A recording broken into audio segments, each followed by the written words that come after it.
My name is Eva here. Welcome back to the TBF week number 3. Today we are here to face Parksy and the... Oh god, I don't remember his name. Well, I don't remember his city for his team name. I know his mascot is Altaria, but we are here to do the replay. Now I did record this live, but unfortunately, my PC during mid-recording, it just kind of black screened, and that kind of messed up the recording like a lot. So I couldn't really figure out how to fix it. So I decided, you know what, screw it. I'm just gonna abandon that idea and just record the replay. So we're here to do that. Apologies. So just deal with it. Okay, so let's go over the team. We got Mega. Yeah, we got SD 3 Tex Mega Pinsir, Life Orb, Tapu Koko with Grass Knot, Spec Starmie, Lycanium SD Lycanroc Dusk, just regular Klefki with screens and spikes, and we have special defensive Seismitoad. And he brought Rotom, Skarmory, Nidoking, Mega Blastoise, Quagstar, and Hoopa Unbound. So a similar team I thought he would kind of bring. I didn't really expect the Rotom at all. Actually, never mind, I lie about that. I did kind of expect it, but not at the same time. But yeah. Alright, so let me go over or let's get into the battle. But first, let me turn this music off. Sides. Okay, there we go. So he leads off with this thing here, and I lead with my Tapu Koko because it's a very safe lead for me. I have the U-turn, so I can do that if I want. So I don't U-turn here because I'm kind of thinking this thing is a Scarf Rotom, so I just hard switch here into my Seismitoad on the potential Volt Switch, which he just fires off the Shadow Ball, so good play by him. But he just doubles here in the Hoop Unbound, so I'm thinking, okay, that thing might be Scarf. It might not be, and when I was calcing it, it kind of looked like Scarf damage, but kind of not at the same time. So he doubles in the Hoop Unbound here as I just whip out my Stealth Rocks. And here I make a really dumb play that kind of cost me the entire game. I go for the Protect as he goes for the Hyperspace Fury. And of course it's going to KO. That I completely forgot Hyperspace Fury just went through Protect. And I should have really known this. I should have. I've even used Hoop Unbound in a league before. I really should have thought Hyperspace Fury in the top of my head. But like, I always think Special Hoop Unbound because I've used Hoop Unbound a lot, and I use Special Hoop Unbound a lot, that like, I always just think Special. So it's really unfortunate. And losing Seismitoad is really bad here because now I didn't have a switch into the Rotom, the Nidoking, or the Mega Blastoise. So my Seismitoad going down here is really bad. And so yeah, Seismitoad goes down here. I was like, okay, I can just get in my Klefki here because I'm kind of thinking this thing might be Scarf, so I don't think he'll be able to touch me. And if he is choiced at all, he's probably going to switch her. So he doubles in the Nidoking here as I get my light screen up, predicting him to go into that. And I just double into my Starmie here because this is literally the best thing I have to switch into this beast now. And it kind of forces a switch. He makes a really good play and goes for the Thunderbolt though, taking advantage of my Electric Terrain up. But thankfully for the light screen, I was able to live that. So there was that. He doubles here into the Mega Blastoise as I go for the Psyshock. I really wanted to click Thunderbolt there, but the Mega Blastoise was a huge threat. I didn't really want to risk it, so I just went for the Psyshock because it's very safe. I doubt you'd go Skarmory or Hoop Unbound on this anyway, unless he's a god and predicts a Psychic type attack. What was that? I do not know what that was. My door's banging. Alright, so I click Psyshock. It does a tremendous amount to the Mega Blastoise, and we get rid of that thing early on, which is really nice because I did not have a switch into it. So I get rid of that. He doubles into Hoop Unbound here, so I'm like, okay, this thing might be Scarf, or he knows that I'm Specs, so he can freely go into it. So I just switch here, and my only play is to go in the Klefki here, so he takes advantage of that. He knows Klefki is my only switch in this, so he goes for the good play and goes for Fire Punch. And so I'm like, okay, well, there goes my Klefki now. Okay, my door's freaking out. So Fire Punch goes out, my Klefki dies. So I'm basically out of all my bulky Pokemon. All I have is offense left. So I go into my Tapu Koko here because I get free U-turn, and I kind of want to find out if this thing is Scarf or not. So I'm thinking it might be because he just hard switched there.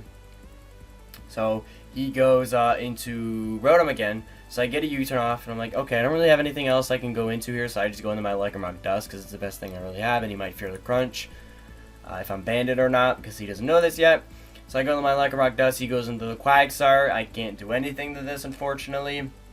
I just go for the Drill Run here because it's the best thing I have to hit the Quagsire, and I get a crit there, but it didn't really matter in the end, I don't think, because he can just recover up anyway. So I sack my Starmie here, which was a pretty bad play in my opinion. I honestly should have just sacked the Lycanroc Dusk here, because Starmie was also pretty good this match, like, as well. Like, the only thing he really had to switch into it was, like, nothing. I don't think Rotom was to take a Scald. So yeah. I really should have just sacked my Lycanroc in the back, but my idea behind sacking the Lycanroc was like, okay, I kind of want to keep Accelerock around in the back, so that's why I kept it around. But in all honesty, I should have kept Starmie alive. I should have prioritized that more than Lycanroc. So I go into my Tapu Koko here because it's the best thing I can do. I can't go into my Mega Pinsir or my Lycanroc because I can't do anything. So he doubles back in the Hoopa. And here I'm like, okay, you know what? I'm just going to stay in and attack this thing. I want to find out if it's Scarf or not. And so yeah, I go for the U-turn, find out it's not a Scarf Hoopa, and it goes down, so Tapu Koko picks up a kill, and I'm like, okay, I just get in my Lycanroc Dusker because I can't safely get in Mega Pinsir yet while he does have a full health Skarmory. So I'm like, okay, I really need to whittle that thing down before Mega Pinsir can actually sweep, which was kind of what I was playing the game for, to possibly make a Mega Pinsir sweep at the end. So he goes in the Quagsire here. I'm like, okay, well, I kind of have to go into my Tapu Koko here because I don't really have anything else. I didn't want to risk the Scald Burn on my Mega Pinsir because that was my win con at this point. That plus Tapu Koko. I needed those two to win. So he just goes for the Scald here. He gets a burn, which is a bit annoying because I'm going to take burn damage plus Life Orb. So my Tapu Koko is going to get whittled down a lot. He goes in the Rotom here. I'm not sure if I U-turn here, just fire off a Dazzling Gleam. No, I go for Grass Knot because it's the best thing I have, and I didn't really want to take an unnecessary risk. That an off chance that he stayed in and I clicked Dazzling Gleam and he lived, and then he would have knocked down my Tapu Koko, and then I would have lost there because I would need a crit on the Skarmory to win at that point with Lycanroc Z.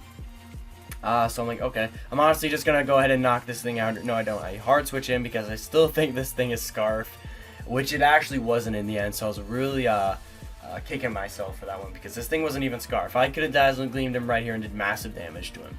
So I go into my Lycanroc because Mega Pinsir, I can't really safely go into that yet. He just Volt Switches. He gets in his Quagsire again. And I'm like, okay, you know what? I'm just going to go ahead and just let my Lycanroc die here. So I just fire off the Z move. And in all honesty, I probably should have just clicked the Drone because I'm pretty sure Drone might have done actually more damage. I'm not sure though. But I fire my Z move. It does no damage. It actually does 32, which is kind of pretty good damage for being resisted. And on a Quagsire, which is bulky. So he just fires off the Scald and knocks out my Lycanroc. And I'm like, okay. I don't remember how, yeah, I go in the Tapu Koko here. He goes into his Rotom. I'm pretty sure I just Grass Knot here. No, I go for the Dazzling Gleam because Quagsire is in range of it. So we get rid of the Rotom. But my Tapu Koko is only alive for one more turn now. So I'm like, okay, well, nothing else I can do here. Might as well just get some damage on this thing. So we get that. Grass Knot kills or not kills him. Does a lot of damage to Nidoking. So I'm like, okay, the only way I can win this now is if I get a close combat crit on the Skarmory. So I go in the Mega Pinsir. I can't afford to set up this turn, so I just go for the return and knock him out. So the Nidoking goes down. He goes Skarmory, of course. And I know I live one Brave Bird, so I just go ahead and take the opportunity to Swords Dance here as me fishing for the close combat crit at the end. And this thing's going to take some recall. So I'm like, okay, it's now or never, Mega Pinsir. It's time for the close combat critical hit. But we do not get it, which is unfortunate. If we did get the crit there, we would have won because we did knock out the Quagsire at the range it was at because it would add Sick Rocks damage and whatnot. So, yeah. I played pretty poorly this match, especially around my bulky Pokemon, specifically Seismitoad. I really needed Seismitoad to win this match. It would have helped a lot against Nidoking and the Rotom, which were kind of annoying for me to deal with. And I should have also preferred Starmie a bit better because he did not switch into it. Like, look at it. Mega Blastoise went down early, which was the only switch in the Starmie he had, but I could have clicked Thunderbolt. So yeah, I played really poorly. Pretty bummed about this loss because I definitely know I should have won this game, seeing how much work Tapu Koko plus Mega Pinsir actually did. Like, those two Pokemon dunked on him, so I thought for sure I was going to win this game just because of that factor alone, because those two Pokemon were really good versus him. But I played really poorly and it cost it. So we are now 1-2. I'll try and pick it up week 4. I definitely think I should be doing better with my team. My team's pretty good in my opinion. I mean, we ranked number 3 in the power rankings. So I'll try and pick it up week 4. But one of the downsides I noticed with my team early on is I don't have any outstanding walls. It's just like fat Pokemon or bulky Pokemon. Like, I don't have like a Skarmory or something. Like, I don't have like an outstanding defensive wall like this. I don't have an outstanding special defensive wall. So that's one downside. to my team. But my team's kind of like designed to put pressure on the opponent, not take hits. So there's that. So yeah, if you guys enjoyed this battle, don't forget to click the random button down below. I just completely messed up my English there. My opponent will also be in the description below. I apologize again for not making this live, but my PC just kind of exploded there. Dude, my door is freaking out. My window's open and the wind's going underneath it, and it's doing all kinds of stuff. Alright, I'm gonna stop rambling. I'm gonna get the heck out of here. Hope you guys have a beautiful day.